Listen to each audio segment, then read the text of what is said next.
Good morning, friends. Welcome to my channel Learn English with MS. Today, I am telling some of the very basic words of English, जिसमें बहुत सारे लोग confuse भी होते हैं. तो लर्नर्स के लिए, those who are learning, starting to learn English, these are very useful. तो let us start. तो देखिए, आई का मतलब होता मैं, यू मीन्स तुम, वी का मतलब हम, दे मीन्स वे, और दीज मीन्स ये होता है. जैसे कि दीज आर फ्लावर्स, तो ये फ्लावर है. दोज मीन्स वे, जो थोड़ा दूर होते हैं. दोज आर फ्लावर्स, वे फ्लावर्स हैं. दिस मीन्स यह, और दैट का मतलब होता है वह.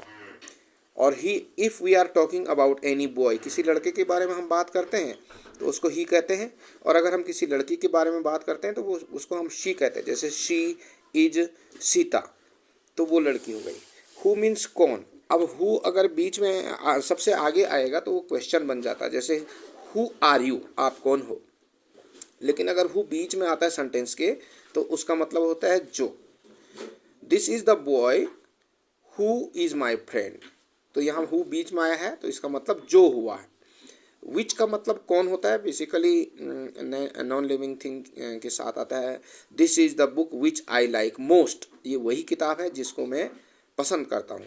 तो यहाँ भी विच अगर पहले आता है तो इसका क्वेश्चन बन जाता है. विच इज योर पेन, आपका पेन कौन सा है, तो ये क्वेश्चन बन गया. लेकिन अगर विच बीच में आएगा तो इसका मतलब होता है कि जो. This is the pen which I like most, ये वही पेन है जिसको मैं बहुत पसंद करता हूँ, है ना. और वेयर, हुज मीन्स किसका. हुज बुक इज दिस, ये किसकी बुक है, या है ना. हुम यानी किसे. Whom you are looking for, आप किसको देख रहे हैं, किसे देख रहे हैं. तो ये चीज़ें इंपॉर्टेंट है.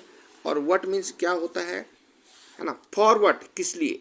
यू आर गोइंग, जैसे बोलते हैं हम लोग, you are going to market for what, आप मार्केट किस लिए जा रहे हैं. व्हेन मीन्स कब और जब. व्हेन जब पहले आता है सेंटेंस के तो उसका मतलब होता है कब. When do you go to school, आप स्कूल कब जाते हो.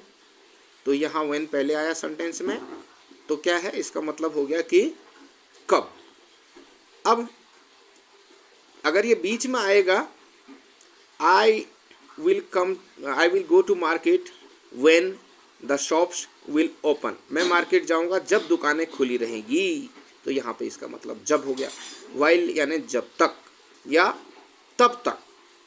You go to market while I go to play football, भाई आप मार्केट जाओ तब तक मैं फुटबॉल खेलता हूँ.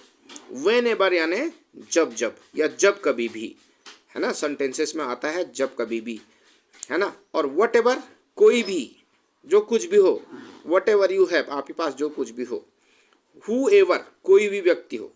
जो, इसका मतलब जो भी होता है या जो कोई भी होता है.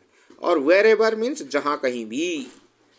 गो and find water wherever you can, जाओ पानी ढूंढो जहाँ कहीं भी आपको मिले, है ना.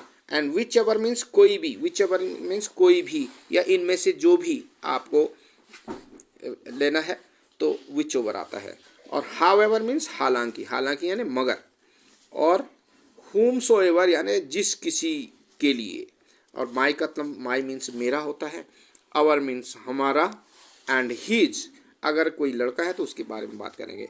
This is Ramesh and his father is a policeman. तो यहाँ ऐसा हुआ कि यह रमेश है, उसके पापा पुलिस में है, क्योंकि वहाँ पे हिज बॉय के लिए आएगा. हर मीन्स उसकी, गर्ल है अगर तो. This is Rashmi and this is her book, ये रश्मि है, ये उसकी बुक है, तो यहाँ पे हर आएगा. एंड देयर मीन्स उनका. So what is their mood, उनका मूड क्या है, ये हम उसमें यूज करते हैं. और so this is for today. And keep learning, keep watching and keep practicing also. If you keep practice you will improve, and day by day I shall try to make some of the important words, very basic words which will help you learning English. Thank you very much. Thanks for watching my channel. Please keep watching, Keep subscribing, keep sharing, and keep liking. Have a nice day. Thank you very much.